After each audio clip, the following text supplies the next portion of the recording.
ગુજરાતની high profile બેઠક એટલે વાવ વિધાનસભા, જેની ચર્ચાઓ હાલમાં પણ રાજકારણમાં ચર્ચાઈ રહી છે। જેમાં ગઈકાલે આ બેઠક પર મતદાન યોજાયું, જેમાં કુલ 74% આજુબાજુ વોટિંગ થયું હતું। જેમાં હાલમાં રાજકારણમાં એક જ ચર્ચા ચાલી રહી છે કે આ બેઠક કોણ જીતશે। જેમાં ભાજપમાંથી સ્વરૂપજી ઠાકોર, કોંગ્રેસમાંથી ગુલાબસિંહ રાજપૂત અને અપક્ષ ઉમેદવાર માવજીભાઈ ચૌધરી વચ્ચે ત્રિપાખીયો જંગ જામ્યો છે। જેમાં આ ચૂંટણી પહેલા જ ભાજપમાંથી અલ્પેશ ઠાકોર સ્થાનિક કક્ષાએ સક્રિય જોવા મળ્યા હતા અને ઠાકોર સમાજમાં તેમને ચૂંટણીનો પ્રચાર પ્રસાર પણ શરૂ કરી દીધો હતો। ત્યારે તે વચ્ચે શંકર ચૌધરીની પેનલ પણ ચૌધરી સમાજમાં સક્રિય જોવા મળી હતી અને ચૌધરી સમાજને રીઝવવા માટેના પ્રયત્નો થઈ રહ્યા હતા।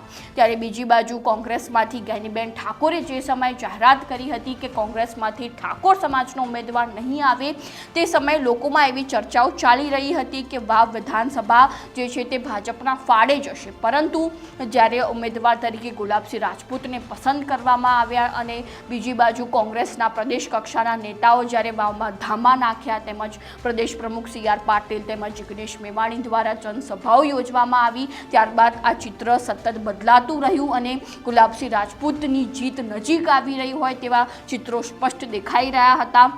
ત્યારે બીજી બાજુ અપક્ષ ઉમેદવાર માવજીભાઈ ચૌધરી, જેઓ ભાજપમાંથી બળવો કરીને તેમણે ઉમેદવારી નોંધાવી હતી અને તેઓ 74 વર્ષની ઉંમરે દિવસની 4 જનસભાઓ યોજી રહ્યા હતા અને ચૌધરી સમાજને રીઝવવા માટેના સતત પ્રયત્નો થઈ રહ્યા હતા અને તેમણે સીધો જ પડકાર ભાજપના પ્રદેશ પ્રમુખ CR પાટીલને ફેંક્યો હતો અને તેની સામે CR પાટીલ તાત્કાલિક વાવ વિધાનસભાની પેટા ચૂંટણીની સમીક્ષા કરવા માટે આવી ગયા હતા અને તેમણે સતત મિટિંગોનો દોર શરૂ કરી દીધો હતો અને આ બેઠક જીતવી એટલા માટે પણ જરૂરી છે ભાજપ માટે, કારણ કે આ પરિણામની અસર સ્થાનિક સ્વરાજ્યની ચૂંટણીમાં પણ થશે।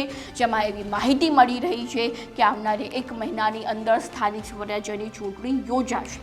જેમાં OBC અનામતને કારણે રાજ્યની 2 જિલ્લા પંચાયત બનાસકાંઠા અને ખેડા અને તેની સાથે 7 તાલુકા પંચાયતો અને 75 નગરપાલિકા અને 539 નવી ગ્રામ પંચાયતો સાથે કુલ 4765ની ચૂંટણીઓ થઈ શકી નથી। તેથી હાલમાં સરકાર દ્વારા 27% OBC અનામત લાગુ થતાં હવે એવી શક્યતાઓ દેખાઈ રહી છે કે ટૂંક સમયમાં સ્થાનિક સ્વરાજ્યની ચૂંટણી યોજાશે। તે વચ્ચે એવા સમાચાર પણ જોવા મળી રહ્યા છે કે ભાજપ સરકાર વાવ વિધાનસભાને મૂકીને સ્થાનિક સ્વરાજ્યની ચૂંટણી પર પોતાનું ધ્યાન કેન્દ્રિત કરી રહી છે। પરંતુ હાલમાં એવી માહિતી મળી રહી છે કે જ્યારે ટૂંક સમયમાં સ્થાનિક સ્વરાજ્યની ચૂંટણી યોજાવાની છે, પરંતુ છતાંય સરકાર દ્વારા હજુ એ મતદાર યાદી તૈયાર નથી કરવામાં આવી અને સ્થાનિક સ્વરાજ્યની ચૂંટણીમાં મતદાર યાદી બનાવવી ખૂબ જ જટિલ કામ છે।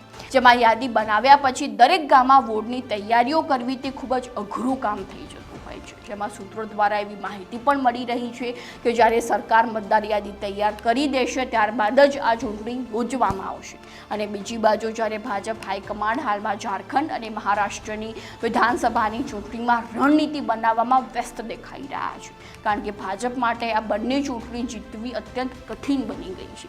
તે વચ્ચે હાલમાં ભાજપે રાષ્ટ્રીય પ્રમુખની નિમણૂક પણ કરવાની છે, તેની બેઠકોનો દોર પણ હાલ દિલ્હીમાં ચાલી રહ્યો છે, જેના કારણે ભાજપ હાઈકમાન્ડ હાલમાં વ્યસ્ત દેખાઈ રહ્યું છે અને આ સમયે જો ગુજરાતમાં સ્થાનિક સ્વરાજ્યની ચૂંટણી યોજાય તો ભાજપ હાઈકમાન્ડ પૂરતો સમય ચૂંટણીમાં આપી શકે નહીં, તેમજ ચૂંટણીની રણનીતિ બનાવવામાં પણ તકલીફ પડી શકે અને આ સ્થાનિક સ્વરાજ્યની ચૂંટણીમાં ભાજપને મજબૂત રણનીતિ બનાવવી ખૂબ જ જરૂરી છે, કારણ કે જે રીતે છેલ્લા 1 વર્ષથી ભાજપના અનેક કૌભાંડો બહાર આવી રહ્યા છે, તેમજ રાજ્યની પ્રજાને ક્યાંક ભાજપ માટે અણગમો ઊભો થઈ રહ્યો હોય તેવું લાગી રહ્યું છે।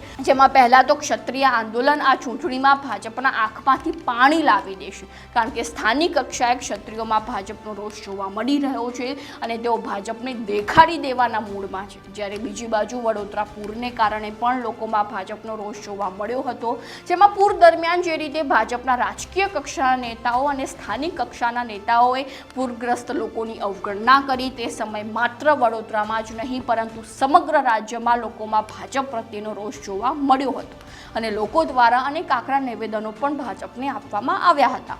જ્યારે બીજી બાજુ સરકારી ભરતીમાં થતા કૌભાંડો સતત બહાર આવી રહ્યા છે, તેની અસર પણ હાલમાં લોકોમાં જોવા મળી રહી છે. તે વચ્ચે જે રીતે ગુજરાતના બુટલેગરોના સંબંધો પણ ભાજપના નેતાઓ સાથે હોવા, તેના વિડીયો વાયરલ થવા, તેના ફોટા વાયરલ થવા અને તેના કારણે અંદરો અંદર ભાજપની ભારે ટીકાઓ થઈ રહી છે. અને સૌથી મહત્વનું પાસું તો એ છે કે કોંગ્રેસમાંથી ભાજપમાં આવેલા નેતાઓ તેમનો રોષ માત્ર રાજ્યની પ્રજામાં જ નહીં પરંતુ ભાજપના મૂળના કાર્યકર્તાઓ અને નેતાઓમાં પણ જોવા મળી રહ્યો છે.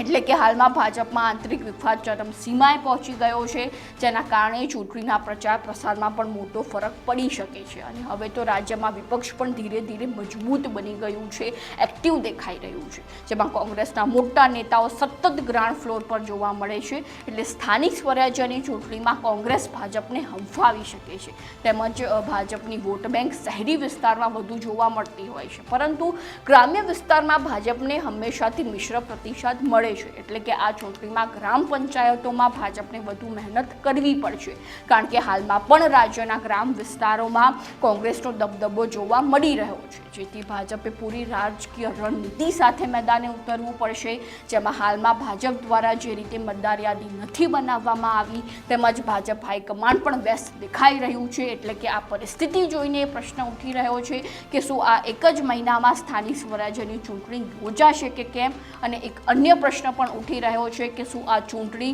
પ્રદેશ પ્રમુખ CR પાટીલની અધ્યક્ષતામાં યોજાય છે કે કેમ? તો આવી જ નવી માહિતીને જાણવા માટે ફોલો કરતા રહો ન્યૂઝરૂમ.